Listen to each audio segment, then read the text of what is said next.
Praise the Lord. ദൈവനാമത്തിന് മഹത്വം ഉണ്ടാകട്ടെ. ഇന്നത്തെ നമ്മുടെ അല്പസമയത്തെ ചിന്തയ്ക്കായിട്ട് ഞാൻ എടുത്തിരിക്കുന്ന വേദഭാഗം അപ്പോസ്തലനായ വിശുദ്ധ പൗലോസ് തീത്തോസിന് എഴുതിയ ലേഖനത്തിൻ്റെ 2-ാം അധ്യായം 12-13 വാക്യങ്ങളാണ്. അത് ഞാൻ ഇങ്ങനെ വായിക്കുന്നു.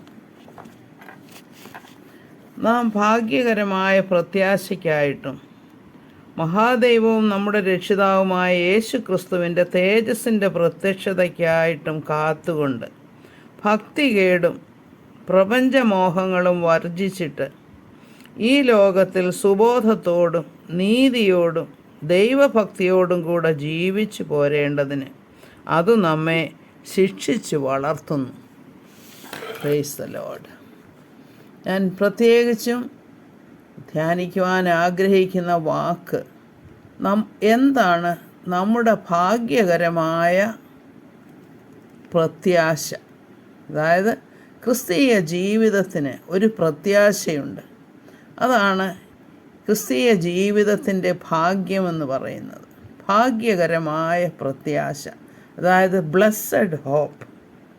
എന്താണ് ഈ ബ്ലെസ്സഡ് ഹോപ്പ് എന്ന് പറഞ്ഞാൽ? അതായത് നാം എപ്പോഴും ചിന്തിക്കുന്ന ഒരു കാര്യം, നമുക്കറിയാവുന്ന കാര്യമാണ്, കർത്താവ് വീണ്ടും വരും. ഗലീല പുരുഷന്മാരെ, നിങ്ങൾ എന്തിന് ആകാശത്തേക്ക് നോക്കി നിൽക്കുന്നു? അവൻ പോയതുപോലെ വീണ്ടും വരും എന്ന് അപ്പോസ്തല പ്രവൃത്തികൾ 1-ാം അധ്യായത്തിൽ ദൂതൻ കാത്തു നിന്ന, അതായത് സ്വർഗാരോഹണം ചെയ്ത കർത്താവിനെ നോക്കി നിൽക്കുന്നതായിട്ട് നമ്മൾ ആ ഭാഗത്ത് കാണുന്നു. അപ്പോൾ എന്നാൽ കൃപായുഗം, അതായത് വിശുദ്ധ പൗലോസ് അപ്പോസ്തലനിൽ കൂടെ കൃപായുഗം, അതായത് മർമ്മമായിരുന്ന സഭയെക്കുറിച്ച് ഉള്ള കർത്താവിൻ്റെ ഉദ്ദേശം എന്താണെന്ന് നമുക്ക് വെളിപ്പെട്ട് കിട്ടിയിട്ടുണ്ട്. അതായത് ആ മർമ്മം വിശുദ്ധ പൗലോസ് അപ്പോസ്തലനാണ് വെളിപ്പെട്ട് കിട്ടിയത്. അതായത് സഭ ജാതികളിൽ നിന്നും, അല്ലെങ്കിൽ ഏത് ജാതിയിൽ നിന്നും ചേർക്കപ്പെട്ട, അതായത് ക്രൂശിതനായ ക്രിസ്തുവിൻ്റെ ക്രൂശ് മരണത്തിലും തൻ്റെ പുനരുത്ഥാനത്തിലും വിശ്വസിക്കുന്ന ഏവർക്കും വേണ്ടി, അതായത് അവരാണ് യഥാർത്ഥ സഭ എന്ന് പറയുന്നത്. അതായത് പുതിയ നിയമസഭയായ ക്രിസ്തുവിൽ പ്രത്യാശ വച്ചിരിക്കുന്ന എല്ലാവർക്കും വേണ്ടി താൻ വീണ്ടും വരും. അത് നാം നേരത്തെ പറഞ്ഞതുപോലെ മേഘങ്ങളിൽ വരും.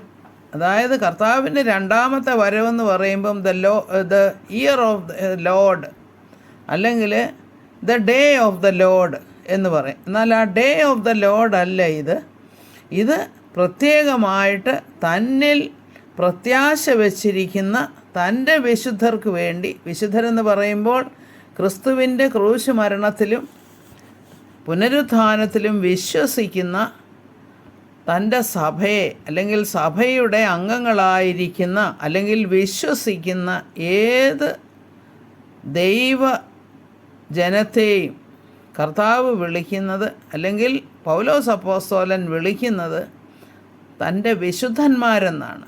അതുകൊണ്ട് തൻ്റെ വിശുദ്ധന്മാരെ ചേർത്ത് കൊള്ളുവാനായിട്ട് മഹോപദ്രവത്തിന് മുൻപായി തന്നെ കർത്താവ് വീണ്ടും വരും. നാം വാനമേഘങ്ങളിൽ എടുക്കപ്പെടും. നാം കർത്താവിനോടുകൂടെ എപ്പോഴും വാഴും. ഇതാണ് നമ്മുടെ ഭാഗ്യകരമായ പ്രത്യാശ, ദ ബ്ലെസ്സഡ് ഹോപ്പ്. അതായത് കാരണം എന്താണെന്ന് വെച്ചാൽ, യഹൂദന്മാർ കർത്താവിനെ കൈക്കൊണ്ടില്ല. കർത്താവിനെ കൈക്കൊണ്ടാതെ കർത്താവിൻ്റെ ഉപദേശത്തെ തിരസ്കരിച്ചു.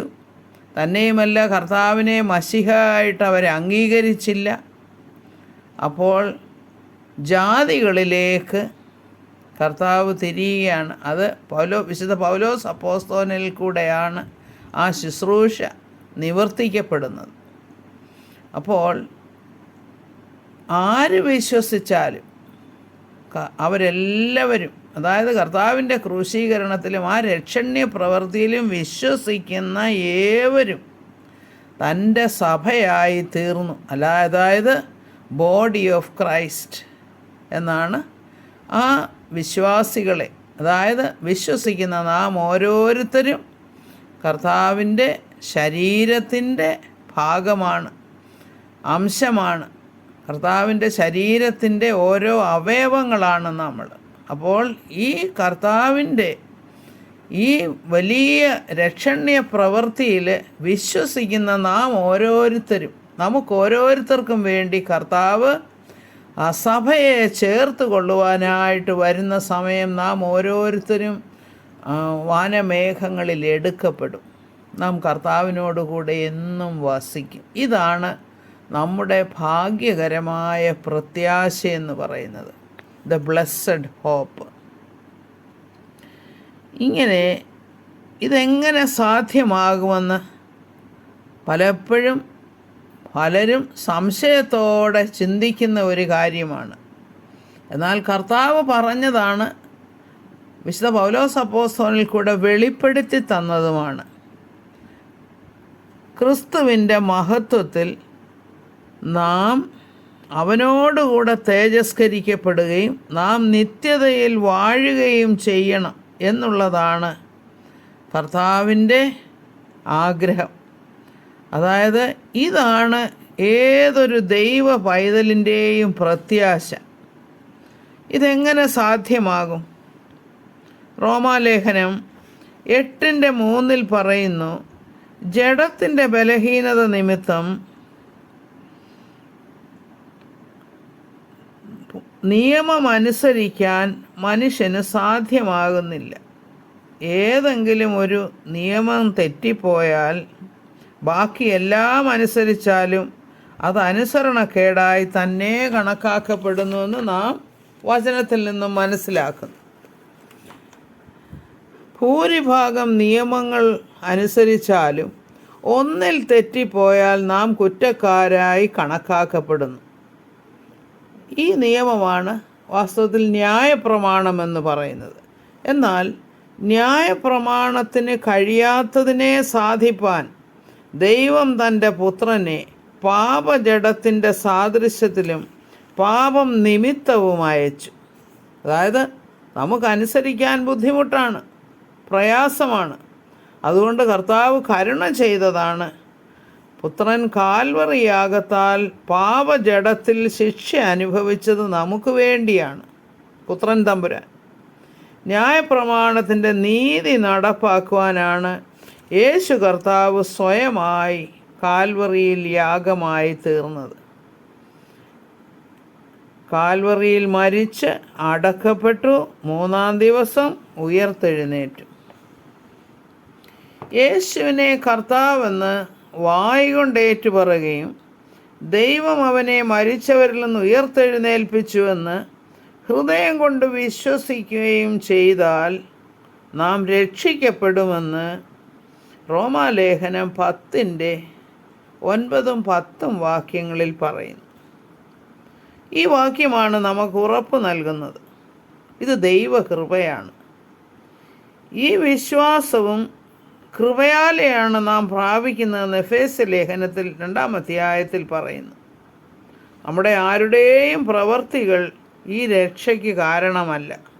എന്നാൽ ഇങ്ങനെ രക്ഷിക്കപ്പെടുമ്പോൾ ദൈവം തൻ്റെ മഹത്വത്തിൻ്റെ പുകഴ്ചയ്ക്കായിട്ട് നമ്മെ ദൈവമക്കളാക്കി തീർക്കുന്നു.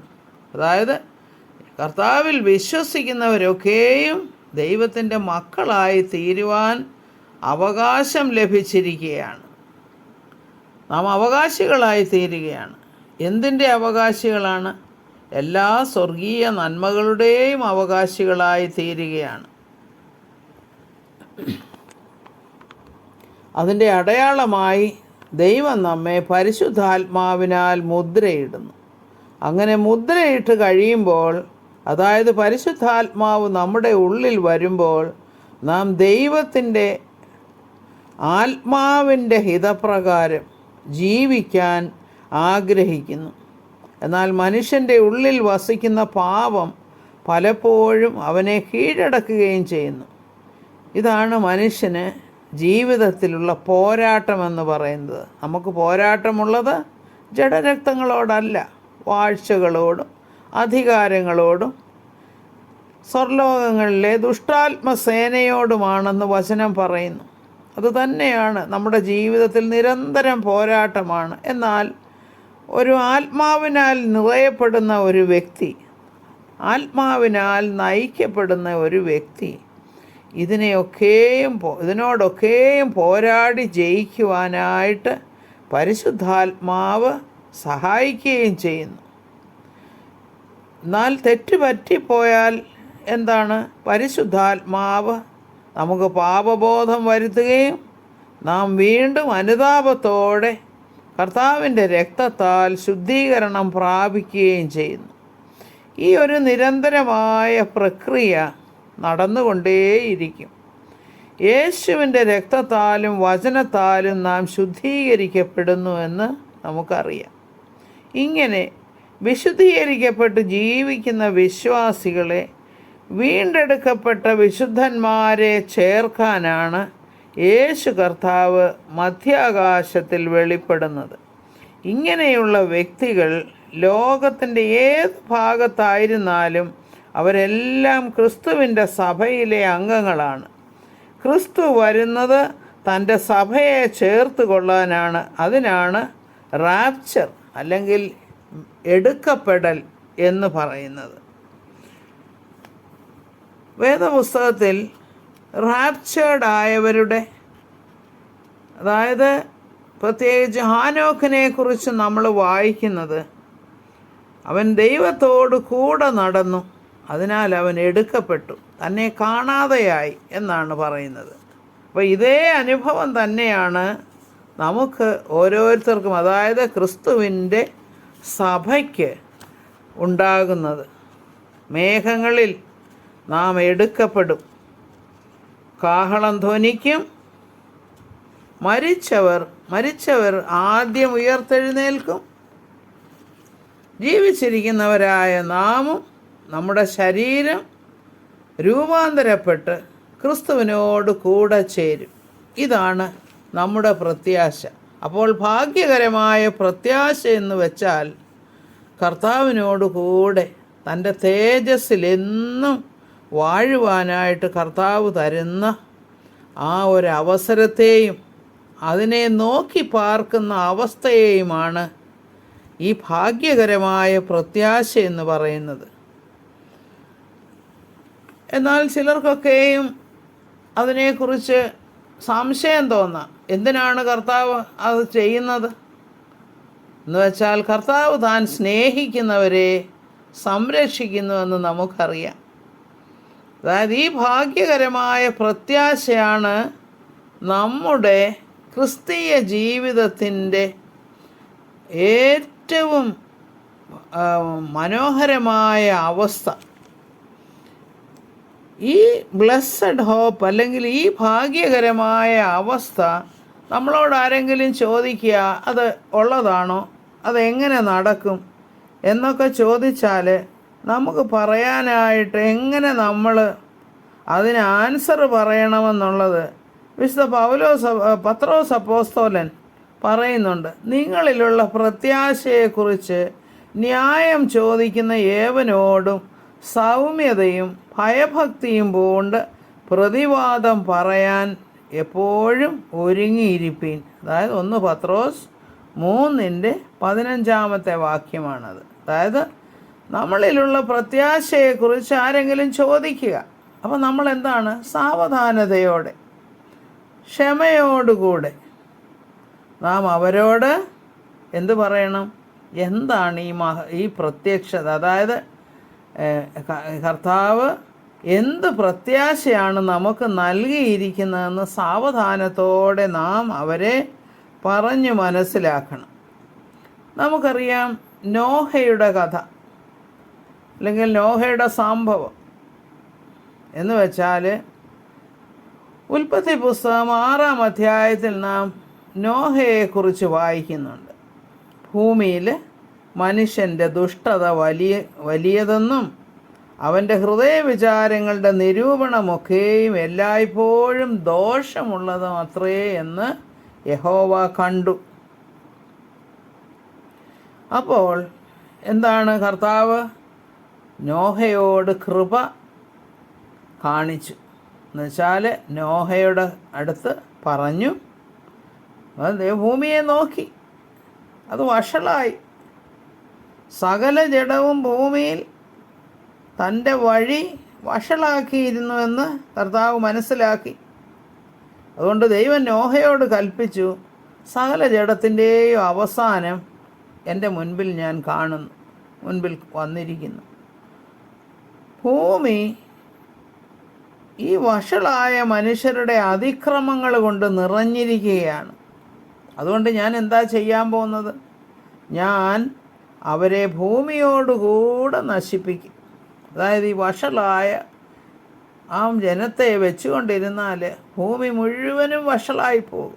അതുകൊണ്ട് ഞാൻ ഭൂമിയിലെ വഷളായ എല്ലാവരെയും ഞാൻ നശിപ്പിക്കാൻ പോവുകയാണ്. കാരണം വിശുദ്ധിയുള്ള ഒരു ജനത്തെയാണ് എനിക്ക് വേണ്ടത്. അപ്പോൾ എന്താണ് നോഹയ്ക്ക് യഹോവയുടെ കൃപ ലഭിച്ചു എന്നാണ് പറയുന്നത്. അപ്പോൾ നോഹയോട് പറയുന്നു, നീ ഒരു പെട്ടകം ഉണ്ടാക്കണം. അതിനകത്ത് ഉണ്ടാക്കേണ്ടതായിട്ടുള്ള സ്പെസിഫിക്കേഷൻസ് എല്ലാം കൊടുത്തു, വേണ്ട ഇൻസ്ട്രക്ഷൻസ് എല്ലാം കൊടുത്തു, എങ്ങനെയാണ് ഉണ്ടാക്കേണ്ടത്. എന്നിട്ട് അത് ഉണ്ടാക്കി കഴിഞ്ഞിട്ട് അതിൻ്റെ പുറത്ത് അകത്തും പുറത്തും ഒക്കെ കീല് പുരട്ടണം. കാരണം വലിയ മഴ വരാൻ പോവുകയാണ്, വലിയ വെള്ളപ്പൊക്കം ഉണ്ടാകാൻ പോവുകയാണ്, ഞാൻ എല്ലാത്തിനെയും നശിപ്പിക്കാൻ പോവുകയാണ്. നീയും നിൻ്റെ കുടുംബവും പിന്നെ എല്ലാ ജീവജന്തുക്കളും ഓരോരോ, അതായത് ഈരണ്ടായിട്ട് ആണും പെണ്ണുമായിട്ട് ഇതിനകത്ത് കയറ്റണം. അവർ വന്ന് കയറിക്കോളും. അതായത് അത് കയറി, അല്ലാതെ നോഹ വിളിക്കാനൊന്നും പോയില്ല. അവർക്കും കർത്താവിൻ്റെ ഇൻസ്ട്രക്ഷൻസ് കിട്ടി, നിങ്ങൾ പോയി നോഹയുടെ പെട്ടകത്തിൽ കയറുക, അല്ലെങ്കിൽ അവർ വന്ന് കയറുകയല്ലോ. അപ്പോൾ എന്താണ് സംഭവിക്കുന്നതെന്ന് വെച്ചാൽ, നീതിപ്രസംഗിയായ നോഹ ഈ പെട്ടകമുണ്ടാക്കുന്ന സമയത്തൊക്കെയും ആളുകളോട് വിളിച്ചു പറഞ്ഞു, ദേ മഴ വരാൻ പോവുകയാണ്, വെള്ളപ്പൊക്കം ഉണ്ടാകാൻ പോവുകയാണ്, വെള്ളപ്പൊക്കത്തിൽ നിന്നും രക്ഷപ്പെടണമെന്നുണ്ടെങ്കിൽ കർത്താവ് പറഞ്ഞ വഴിയിൽ വരണം. അതായത് നിങ്ങൾ ഈ കാര്യത്തിൽ വിശ്വസിച്ച് നിങ്ങൾ പെട്ടകത്തിൽ വന്ന് കയറുകയാണെങ്കിൽ നിങ്ങൾ രക്ഷപ്പെടും.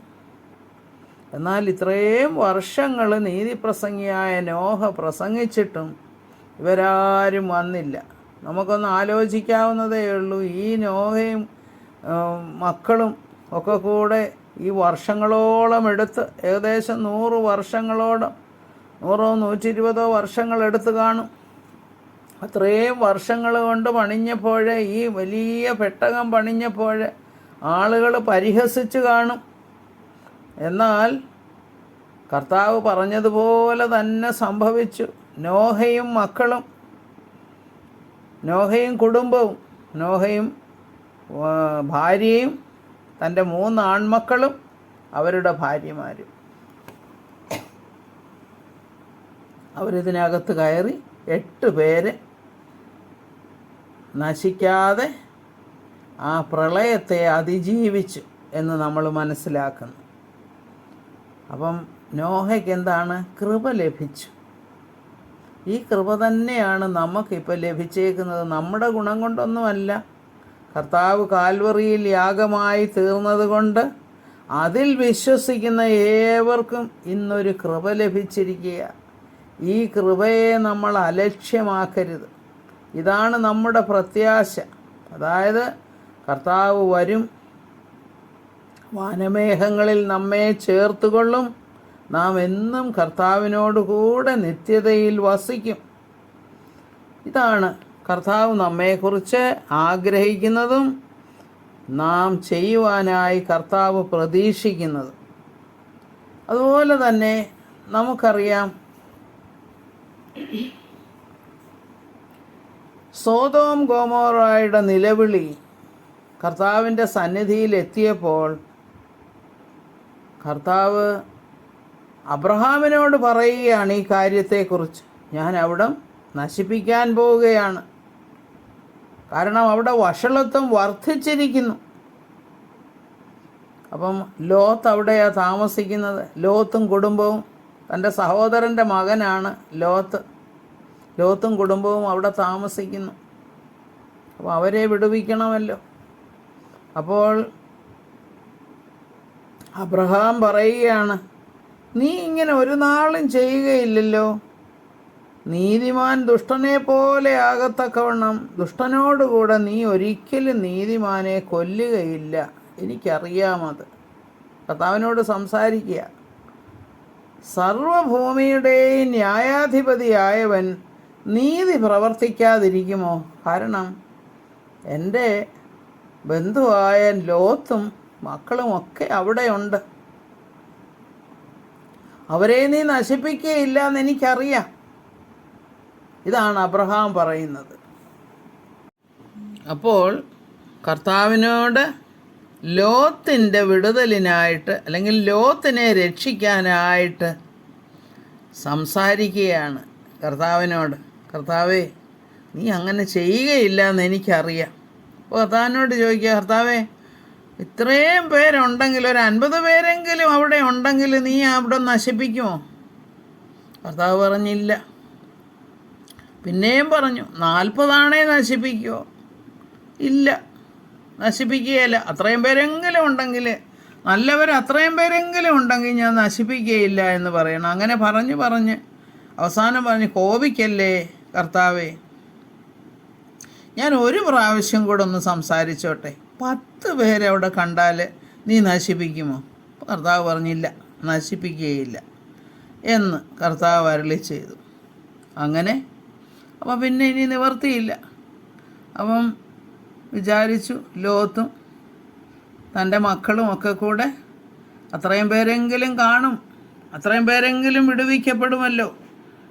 അതായത് സൊദോം ഗൊമോറയെ നശിപ്പിക്കാൻ പോവുകയാണ്, അവരും അതിനകത്ത് നശിച്ചു പോവുകയില്ലല്ലോ എന്നുള്ള ധൈര്യത്തോടു കൂടെ അബ്രഹാം പോയി. അപ്പോൾ അവിടെ ദൂതന്മാർ ചെന്നിട്ട് എന്താ ചെയ്യുന്നതെന്ന് വെച്ചാൽ, അല്പം ഡിലേ ഉണ്ടായി അവരിറങ്ങി വരാനായിട്ട്. അവൻ താമസിച്ചപ്പോൾ യഹോവ അവനോട് കരുണ ചെയ്യുകയാൽ ആ പുരുഷന്മാർ ലോത്തിനെയും ഭാര്യയെയും 2 പുത്രിമാരെയും കൈക്ക് പിടിച്ച് പട്ടണത്തിൻ്റെ പുറത്ത് കൊണ്ടുപോയി ആക്കി എന്ന് നമ്മളത് വായിക്കുന്നു. 10 പേരൊന്നും ഇല്ലായിരുന്നു, ഇവർ 4 പേരേ ഉള്ളായിരുന്നു. അപ്പോൾ കർത്താവ് എന്താ ചെയ്തത്? ദൂതൻ എന്ത് ചെയ്തു?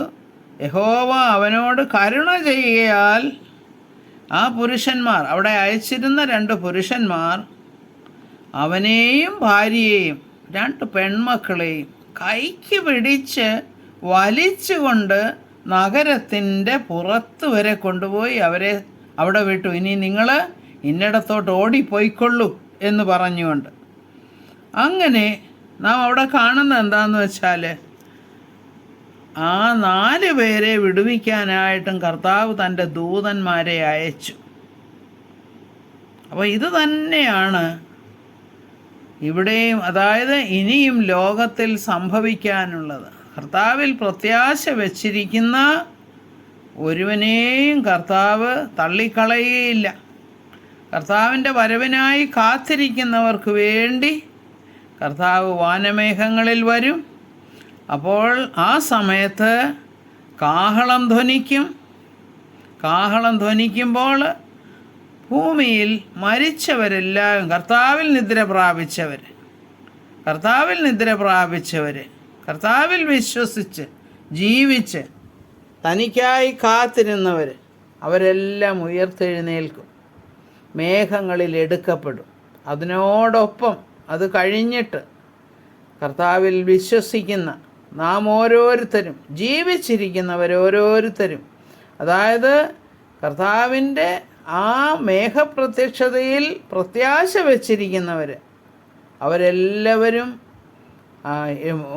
എടുക്കപ്പെടും. അവരുടെ ശരീരങ്ങൾക്ക് രൂപാന്തരം പ്രാപിച്ച് അവർ കർത്താവിനോട് കൂടെ സ്വർഗത്തിൽ ഇതിലേക്ക് എടുക്കപ്പെടുമെന്നാണ് നമ്മൾ വായിക്കുന്നത്. 1 തെസ്സലോനിക്കർ, അതായത് വിശുദ്ധ പൗലോസ് അപ്പോസ്തലൻ തെസ്സലോനിയർക്ക് എഴുതിയ 1-ാം ലേഖനം 1-ാം അധ്യായം 9-ഉം 10-ഉം ഇങ്ങനെയാണ് വായിക്കുന്നത്: സത്യദൈവത്തെ സേവിപ്പാനും അവൻ മരിച്ചവരുടെ ഇടയിൽ നിന്ന് ഉയർപ്പിച്ച തൻ്റെ പുത്രനും വരുവാനുള്ള കോപത്തിൽ നിന്ന് നമ്മെ വിടുവിക്കുന്നവനുമായ യേശു സ്വർഗത്തിൽ നിന്ന് വരുന്നത് കാത്തിരിപ്പാനും നിങ്ങൾ വിഗ്രഹങ്ങളെ വിട്ട് ദൈവത്തിങ്കലേക്ക് തിരിഞ്ഞു വരണം എന്ന് അവർ പറയുന്നു എന്നാണ് ഇവിടെ എഴുതിയിരിക്കുന്നത്. അതായത് അവരോട് അപ്പോൾ ഇവിടെ പ്രത്യേകമായിട്ട് നമ്മൾ മനസ്സിലാക്കേണ്ടത്, തൻ്റെ പുത്രനും വരുവാനുള്ള കോപത്തിൽ നിന്ന് നമ്മെ വിടുവിക്കുകയും ചെയ്യുന്നവനുമായ യേശു സ്വർഗത്തിൽ നിന്ന് വരും. എന്താണ് ഈ വരുവാനുള്ള കോപം? വരുവാനുള്ള കോപം എന്ന് വെച്ചാൽ കർത്താവിൻ്റെ ആ രക്ഷണ്യ പ്രവൃത്തിയിൽ വിശ്വസിക്കാതെ നശിച്ചു പോകുന്ന ഏവരും, അല്ലെങ്കിൽ അതിനോട് എതിർത്ത് നിൽക്കുന്നവർ, അതായത് പ്രത്യേകിച്ചും യഹൂദന്മാർക്കുള്ള ന്യായവിധിയാണ് ഈ 7 വർഷത്തെ മഹോപദ്രവം എന്ന് പറയുന്നത്. അത് ലോകം ഇന്ന് വരെ കണ്ടിട്ടില്ലാത്ത വിധത്തിലുള്ള ആ ഒരു പീഡനമുള്ള കാലമായിരിക്കും അത്, ഉപദ്രവമുള്ള കാലം. എതിർ ക്രിസ്തു വെളിപ്പെടും. അങ്ങനെയുള്ള പല കാര്യങ്ങളും നമുക്കറിയാം. അതാണ് the day of the Lord എന്ന് പറയുന്നത്. അതായത് യഹോവയുടെ ദിവസം. ആ 7 വർഷം ഉണ്ടെങ്കിലും അതിന് യഹോവയുടെ ദിവസം എന്നാണ് പറയുന്നത്. ആ യഹോവയുടെ ദിവസം ഇതൊക്കെയും സംഭവിക്കും. എന്നാൽ കർത്താവിൽ വിശ്വസിച്ച് പ്രത്യാശയോടെ, അതായത് നാം ഈ പറഞ്ഞ ഭാഗ്യകരമായ പ്രത്യാശ ഉള്ളിലുള്ളവരെയൊക്കെയും, അതായത് കർത്താവിനെ കാത്തിരിക്കുന്നവരെയൊക്കെയും കോപത്തിൽ നിന്ന് നമ്മെ വിടുവിക്കുന്നവനായ യേശു ക്രിസ്തു, അതായത് കോപം എന്ന് പറയുമ്പോൾ ആ മഹോപദ്രവ കാലത്തെക്കുറിച്ചാണ് കോപമെന്ന് പറയുന്നത്. വിടുവിക്കുന്നവനുമായ യേശു സ്വർഗത്തിൽ നിന്ന് വരുന്നത് കാത്തിരിപ്പാൻ. അപ്പോൾ അതിൻ്റെ അർത്ഥം എന്താണെന്ന് വെച്ചാൽ, കർത്താവ് സ്വർഗത്തിൽ നിന്ന് വരും. എന്തിനാണ് വരുന്നത്? വരുവാനുള്ള കോപത്തിൽ നിന്ന് നമ്മെ വിടുവിക്കേണ്ടതിന്. അതാണ്. അപ്പോൾ ഇനി 5-ാം അധ്യായം 1 തെസ്സലോനിക്ക് 5-ാം അധ്യായം 9-ഉം 10-ഉം വാക്യങ്ങളിൽ പറയുന്നത്, ദൈവം നമ്മെ കോപത്തിനല്ല, കോപം എന്ന് വെച്ചാൽ മഹോപദ്രവകാലം, റാത്ത് ഓഫ് ഗോഡ്, അതായത് ദൈവം നമ്മെ കോപത്തിനല്ല, നാം ഉണർന്നിരുന്നാലും ഉറങ്ങിയാലും, ഉണർന്നിരുന്നാലെന്ന് വെച്ചാൽ ജീവിച്ചിരുന്നാലും, ഉറങ്ങിയാലും എന്ന് വെച്ചാൽ മരിച്ചാലും, അതായത് മരിച്ചാലെന്ന് പറഞ്ഞാൽ മരിച്ചെന്നല്ല ഇവിടെ പറയുന്നത്, ഉറങ്ങിയാലും. അപ്പോൾ ഉറങ്ങിയാലെന്ന് വെച്ചാൽ അവരുണരും. അതുകൊണ്ടാണ് ഈ ഉറങ്ങിയാലും എന്ന് പറയുന്നത്. അവരെ ഉണർന്നിരുന്നാലും ഉറങ്ങിയാലും തന്നോടുകൂടെ ജീവിക്കേണ്ടതിന് നമുക്ക് വേണ്ടി മരിച്ച നമ്മുടെ കർത്താവായ യേശു ക്രിസ്തു മൂലം രക്ഷയെ പ്രാപിപ്പാൻ അത്രേ നമ്മെ നിയമിച്ചിരിക്കുന്നത്. നമ്മെ എന്തിനാണ് നിയമിച്ചിരിക്കുന്നത്? രക്ഷിക്കപ്പെട്ട വ്യക്തികൾ എങ്ങനെയാണ്? അവരുണർന്നിരുന്നാലും ഉറങ്ങിയാലും തന്നോടുകൂടെ എന്നും ജീവിച്ചിരിക്കണം. അതായത് നിത്യജീവൻ പ്രാപിപ്പാൻ. നമുക്ക് ഈ നിത്യജീവൻ തരാനായിട്ടാണ് കർത്താവ് നമുക്ക് വേണ്ടി മരിച്ചത്. ആ മരണത്തിൽ, കാൽവറി യാഗത്തിൽ വിശ്വസിക്കുന്ന ഓരോ വ്യക്തിയും, അതായത് നാം ഓരോരുത്തരും, രക്ഷിക്കപ്പെട്ട ഓരോരുത്തരും, വീണ്ടും ജന്മം പ്രാപിച്ച ഓരോരുത്തരും നമ്മുടെ കർത്താവിൻ്റെ രക്ഷയെ പ്രാപിപ്പാനാണ് കർത്താവ് ആഗ്രഹിക്കുന്നത്. അല്ലെങ്കിൽ നമ്മൾ ഉണർന്നിരുന്നാലും ഉറങ്ങിയാലും നമ്മെ കർത്താവ് ചേർത്തുകൊള്ളും. അതാണ് പ്രത്യാശ. അതാണ് പ്രത്യാശ. ദൈവത്തിന് സ്തോത്രം. ഇവിടെ പറയുന്നത് 4-ാം അധ്യായം, അതിൻ്റെ തന്നെ 4-ാം അധ്യായം 16-ഉം 17-ഉം വാക്യങ്ങൾ ഇപ്രകാരം പറയുന്നു: കർത്താവ് താൻ ഗംഭീരനാദത്തോടും പ്രധാന ദൂതൻ്റെ ശബ്ദത്തോടും, കാരണം ഈ ഗംഭീരനാദവും പ്രധാന ദൂതൻ്റെ ശബ്ദവും കേട്ടാണ് ഉറങ്ങിയവർ ഉണരുന്നത്, ജീവിച്ചിരിക്കുന്നവർ രൂപാന്തരപ്പെടുന്നത് ആ സമയത്താണ്. ദൈവത്തിൻ്റെ കാഹളത്തോടും കൂടെ സ്വർഗത്തിൽ നിന്ന് ഇറങ്ങി വരികയും ക്രിസ്തുവിൽ മരിച്ചവരെന്ന് പറഞ്ഞാൽ അവർ ഉറങ്ങുന്നേ ഉള്ളൂ, അവർ മുമ്പേ ഉയർത്തെഴുന്നേൽക്കും. പിന്നെ ജീവനോടെ ശേഷിക്കുന്ന നാം, അതായത് ജഡത്തിൽ നമ്മൾ ജീവിച്ചിരിക്കുന്ന നാം, ആകാശത്തിൽ കർത്താവിനെ എതിരേൽപ്പാൻ മേഘങ്ങളിൽ എടുക്കപ്പെടും. ഇങ്ങനെ നാം എപ്പോഴും കർത്താവിനോട് കൂടെ ഇരിക്കും. ഇതാണ് നമ്മുടെ പ്രത്യാശ. ഈ പ്രത്യാശയാണ് നമുക്ക് ഉന്മേഷം പകരുന്നത്. കർത്താവിനോട് ചേർന്ന് ജീവിക്കാനായിട്ട് നാം ഇങ്ങനെ പാടുപെടുന്നത് എന്തിനു വേണ്ടിയിട്ടാണ്? പാടുപെടുക എന്ന് വെച്ചാൽ പോരാട്ടമാണ്. ഈ ലോകത്തിൽ ജീവിക്കുമ്പോൾ പൗലോസ് അപ്പോസ്തലൻ തന്നെ, വിശുദ്ധ പൗലോസ് അപ്പോസ്തലൻ തന്നെ പറയുന്നുണ്ട്, ഈ ശരീരത്തിൽ നിന്ന്, അതായത് പാപത്തിൻ്റെ ആ മോഹങ്ങൾ വസിക്കുന്ന ഈ ശരീരത്തിൽ നിന്ന് എന്നെ വിടുവിക്കുന്നതാരാണ്? ക്രിസ്തുയേശുവിലുള്ള വിശ്വാസമാണ്. പരിശുദ്ധാത്മാവാണ് നമ്മളെ വിടുവിക്കുന്നത്. അതുകൊണ്ട് നാം ഇനി നമ്മുടെ കർത്താവായ യേശു ക്രിസ്തുവിൻ്റെ പ്രത്യക്ഷതയും അവൻ്റെ അടുക്കലുള്ള നമ്മുടെ സമാഗമനവും സംബന്ധിച്ച് പറയുന്നത് ഇങ്ങനെയാണ്: കർത്താവിൻ്റെ നാളടുത്തിരിക്കുന്നു എന്ന് വെച്ച് ഇങ്ങനെയൊക്കെ പറഞ്ഞുകൊണ്ട് കുറേ പേര് വരും, പല പല ഉപദേശങ്ങൾ തരും, ഇതിൽ നിന്നും നമ്മെ തെറ്റിക്കാൻ നോക്കും, പല വിധത്തിലുള്ള ദുരുപദേശങ്ങളുണ്ടാകും. ഇതൊന്നും വിശ്വസിക്കരുതെന്നാണ് അതായത് കർത്താവ് നമുക്ക് വളരെ ഏറ്റവും മനസ്സിലാകുന്ന വിധത്തിലാണ് കർത്താവിൽ വിശ്വസിക്കുക, അവന് വേണ്ടി കാത്തിരിക്കുക, പാപത്തിൽ നിന്നും ഒഴിഞ്ഞുള്ള ഒരു ആത്മാവിൻ്റെ പ്രചോദനത്തിൽ ജീവിക്കുക എന്നുള്ള കാര്യങ്ങൾ പറഞ്ഞ് മനസ്സിലാക്കി തന്നിട്ടുണ്ട്. എന്നാൽ ചില ദുരുപദേശങ്ങളൊക്കെ കൊണ്ടുവരും. ദുരുപദേശങ്ങളൊക്കെ കൊണ്ടുവന്നിട്ട് ആവശ്യമില്ലാത്ത കോംപ്ലിക്കേഷൻസൊക്കെ നമ്മുടെ ചിന്തകളിലിട്ട് നാം കർത്താവിൻ്റെ മാർഗത്തെ വിട്ട്, അല്ലെങ്കിൽ കർത്താവ് പറഞ്ഞിരിക്കുന്ന കാര്യങ്ങൾ അതിൻ്റെ ശരിയായ അർത്ഥത്തിൽ മനസ്സിലാക്കാതെ വേണ്ടാത്ത വിധത്തിൽ ജഡീകമായിട്ട് ജീവിക്കാൻ തുടങ്ങിയാൽ നമുക്ക് വലിയ കഷ്ടമാണത്. അപ്പോൾ സഹോദരന്മാരെ, മാംസരക്തങ്ങൾക്ക് ദൈവരാജ്യത്തെ അവകാശമാക്കുവാൻ കഴിയുകയില്ല. അത് മാംസരക്തങ്ങൾ എന്ന് വെച്ചാൽ അതിനകത്ത് ഈ നമ്മുടെ ഇപ്പോഴുള്ള ശരീരത്തിന് ദൈവരാജ്യത്തെ അല്ലെങ്കിൽ അവകാശമാക്കാൻ സാധ്യമല്ല. ദൈവരാജ്യം ദൈവം ആത്മാവാകുന്നു. അപ്പം നമ്മൾ ആത്മാവ്, അതായത് ഉയർത്തെഴുന്നേറ്റവനായ കർത്താവ് എങ്ങനെ ഏത് ശരീരത്തിൽ വന്നുവോ ആ തേജസ്കരിക്കപ്പെട്ട ശരീരം നമ്മളും പ്രാപിക്കും. അല്ലാതെ ഇന്നിപ്പം നമുക്കുള്ള ഈ ശരീരത്തിലല്ല നമ്മൾ എടുക്കപ്പെടുന്നത്. അതുകൊണ്ട്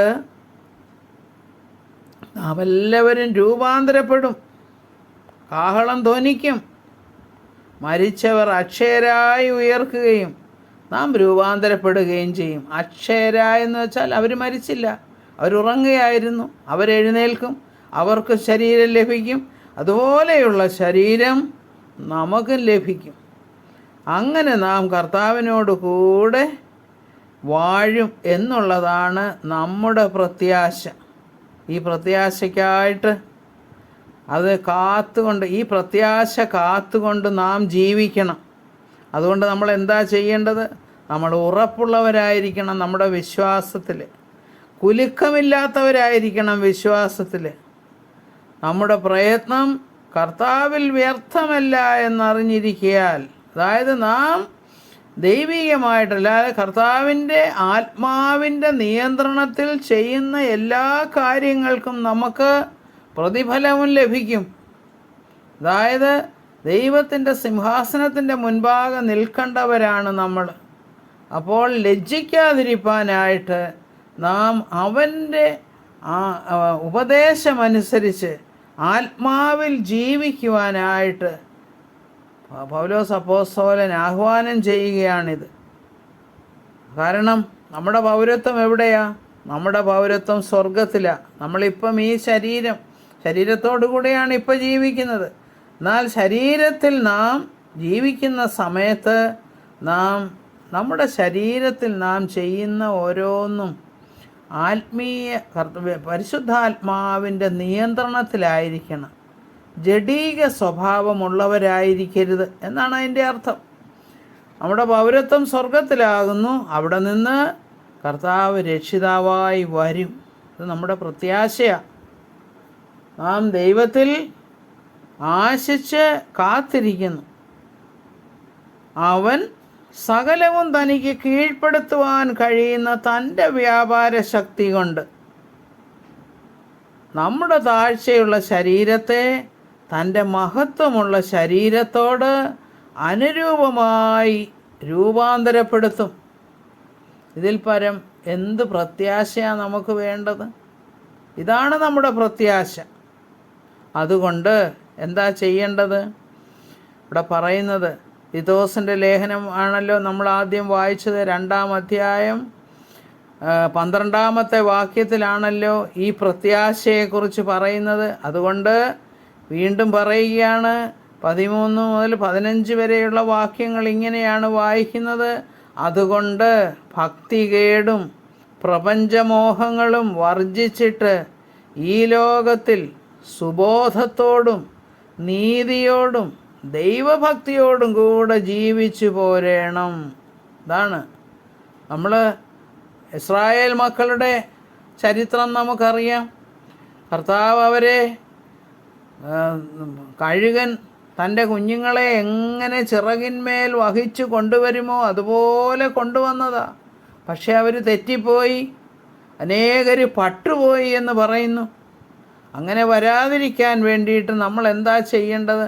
എന്നാൽ കർത്താവ് എന്തിനു വേണ്ടിയിട്ട്, എങ്ങനെ മിസ്രയീമ്യരിൽ നിന്നും വ്യത്യസ്തരായ ഒരു പ്രതീക്ഷ അവർക്ക് നൽകി, എങ്ങനെ കർത്താവ് അവരെ ശ്രദ്ധയോടുകൂടെ കരുതലോടുകൂടെ കൊണ്ടുവന്നു. അവരതിനെ ഗൗനിക്കാതെ പാപം ചെയ്തു. കർത്താവിനെ വിട്ട് അവർ കാളക്കുട്ടിയെ ആരാധിക്കാനും വേണ്ടാത്ത കാര്യങ്ങളിലൊക്കെ ഇടപെടാനും ഒക്കെ തുടങ്ങി. അതുകൊണ്ടാണല്ലോ അവർ അന്ന് പ്രായപൂർത്തിയായിരുന്ന ആരും, അതായത് എക്സെപ്റ്റ് കാലേബും യോശുവായും ഒഴിച്ച് വേറെ ആരും അവിടെ കനാനിൽ എത്തിയില്ല എന്ന് പറയുന്നു. അപ്പോൾ ബാക്കിയുള്ളവർക്ക് എന്ത് പറ്റി? അവർ വഴിയിൽ പട്ടുപോയി എന്നാണ് പറയുന്നത്. എന്നാൽ ആ യാത്രയിൽ അതായത് ബാക്കിയുള്ളവരെല്ലാം 60 വയസ്സിൽ താഴെയുള്ളവരായിരുന്നു. അതിന് മുകളിലോട്ടുള്ള ബാക്കി എല്ലാവരും മരിച്ചുപോയി. കാരണം ഇറങ്ങിയ സമയത്ത് 20 ഇയേഴ്സ് ഉണ്ടായിരുന്നവർ ഒക്കെ ഒരു 40 വർഷം, അതായത് അവരുടെ കുഞ്ഞു കുട്ടികൾ എല്ലാം വിടുവിക്കപ്പെട്ടു. അവരൊക്കെ അവിടെ ചെന്നു. എന്നാൽ അന്ന് പ്രായമുണ്ടായിരുന്നവരാരും അവിശ്വസിച്ചവരാരും അവിടെ എത്തിയില്ല എന്ന് നമ്മൾ വായിക്കുന്നു. സ്തോത്രം. ഇതുപോലെ തന്നെ നമ്മുടെ ജീവിതത്തിലും ഭക്തികേടും പ്രപഞ്ചമോഹങ്ങളും വർജിക്കണം. ഈ ലോകത്തിൽ സുബോധത്തോടെ ജീവിക്കണം. സുബോധം എന്ന് വെച്ചാൽ നല്ലതും തീയതും ദൈവഹിതമായിട്ടുള്ളതും അല്ലാത്തതും നമ്മൾ തിരിച്ചറിഞ്ഞ് ദൈവഹിതത്തിൽ ജീവിച്ച് ഭക്തിയോടുകൂടെ ജീവിക്കാൻ നാം അതിനുവേണ്ടി ഉറ്റു ശ്രമിക്കണം. അവൻ നമ്മെ സകല അധർമ്മത്തിൽ നിന്നും വീണ്ടെടുത്ത് സൽപ്രവൃത്തിയിൽ ശുഷ്കാന്തിയുള്ള ഒരു സ്വന്തം ജനമായി തനിക്ക് ശുദ്ധീകരിക്കേണ്ടതിന് വേണ്ടി തന്നെത്താൻ നമുക്ക് വേണ്ടി കൊടുത്തു എന്നാണ്. അതായത് കർത്താവിൽ വിശ്വസിക്കുക, കർത്താവിൻ്റെ കാൽവറിയാഗത്തിൽ വിശ്വസിച്ച് അവൻ്റെ രക്ഷണ്യ പ്രവൃത്തിയിൽ വിശ്വസിച്ച് അവൻ്റെ മക്കളായി ജീവിക്കുക, അതായത് ദൈവ മക്കളായി ജീവിക്കുക. ഈ കാര്യങ്ങൾ നമ്മൾ പൂർണ്ണ ഗൗരവത്തോടെ പ്രസംഗിക്കുകയും പ്രബോധിപ്പിക്കുകയും ശാസിക്കുകയും ചെയ്യുക എന്ന് തീത്തോസിനോട് പറഞ്ഞതുപോലെ തന്നെ നാമും എന്താ ചെയ്യേണ്ടത്? നമ്മുടെ ഈ പ്രത്യാശയെക്കുറിച്ച് മറ്റുള്ളവരോടും പറയണം. മറ്റുള്ളവരോട് പറയുമ്പോൾ പൂർണ്ണ ഗൗരവത്തോടെ ഇതിനെക്കുറിച്ച് പറയണം, പ്രസംഗിക്കണം. നമുക്ക് എല്ലാവർക്കും സ്റ്റേജ് ഒന്നും കിട്ടുകയില്ല. പക്ഷേ നാം ആരെയൊക്കെ കണ്ടുമുട്ടുന്നോ അവർക്ക് പറയാവുന്നവരോട് നമുക്ക് പറയാമല്ലോ, ഇങ്ങനെ ഒരു രക്ഷണ്യ പ്രവൃത്തി ഉണ്ട്. കർത്താവിൻ്റെ സന്നിധിയിൽ ചെന്നെത്തണമെങ്കിൽ, അതായത് ഈ തേജസ്കരണം പ്രാപിക്കണമെന്നുണ്ടെങ്കിൽ നമ്മൾ പ്രപഞ്ചമോഹങ്ങൾ വിട്ട് ജീവിക്കണം. പൂർണ്ണ ഗൗരവത്തോടെ ഈ കാര്യം പ്രസംഗിക്കണം, പ്രബോധിപ്പിക്കണമെന്ന് വെച്ചാൽ മറ്റുള്ളവരെ അത് പറഞ്ഞ് മനസ്സിലാക്കണം, അതറിയാത്തവരെ അത് പറഞ്ഞ് മനസ്സിലാക്കണം. അതായത് നമുക്ക് ശാസിക്കാവുന്നവരെ ശാസിക്കണം. അങ്ങനെ കർത്താവിൻ്റെ കൃപ അനുഭവിച്ച് മുന്നോട്ട് ജീവിച്ചാൽ മാത്രമേ ഈ കർത്താവിൻ്റെ മേഘപ്രത്യക്ഷതയിൽ എടുക്കപ്പെടുകയുള്ളൂ. അതുകൊണ്ട് നമ്മുടെ ജീവിതത്തെ നാം തുച്ഛീകരിക്കരുത്, ഈ വചനങ്ങളെ നാം തുച്ഛീകരിക്കരുത്. നമ്മൾ എത്രയും വേഗം, അതായത് നമുക്ക് എത്രമാത്രം കഴിയുമോ അത്രത്തോളം നമ്മൾ പരിശുദ്ധാത്മാവിൻ്റെ പ്രവർത്തനത്തെക്കുറിച്ച്, നമുക്കുണ്ടാകുന്ന ശുദ്ധീകരണത്തെക്കുറിച്ച്, കർത്താവിൻ്റെ കൃപകളെക്കുറിച്ച് ഇതെല്ലാം നമ്മൾ മറ്റുള്ളവരോട് സംസാരിക്കണം. എന്നാൽ മാത്രമേ ആ ഒരു അവെയർനെസ് മറ്റുള്ളവർക്കുണ്ടാകുകയുള്ളൂ. അങ്ങനെ നമ്മൾക്ക് ആത്മാക്കളെ നേടുവാനായിട്ട് ദൈവം നമുക്ക് കൃപ തരട്ടെ, അതിനുള്ള അവസരങ്ങൾ തരട്ടെ എന്ന് പ്രാർത്ഥിക്കുന്നു. നമ്മളെ കർത്താവ് വീണ്ടെടുത്തിരിക്കുന്നത് കോപത്തിന് വേണ്ടിയിട്ടല്ല, കോപം അനുഭവിപ്പാനല്ല, മഹാപീഡനത്തിൽ കൂടെ കടന്നു പോകുവാനല്ല, നമ്മെ രക്ഷിക്കാനായിട്ടാണ് കർത്താവ് നമ്മെ വിടുവിച്ചത്. താൻ കാൽവറി യാഗമായി തീർന്നത് നമ്മുടെ രക്ഷയ്ക്ക് വേണ്ടിയിട്ടാണ്. വിശ്വസിക്കുന്ന ഏവനും അത് വലിയ ഭാഗ്യമാണ്. ഇതാണ് നമ്മുടെ പ്രതീക്ഷ, നമ്മുടെ ഹോപ്പ് ഇൻ ക്രൈസ്റ്റ്. ദൈവനാമത്തിന് മഹത്വം ഉണ്ടാകട്ടെ. Praise the Lord. ഹല്ലേലൂയ. സ്തോത്രം. ആമേൻ.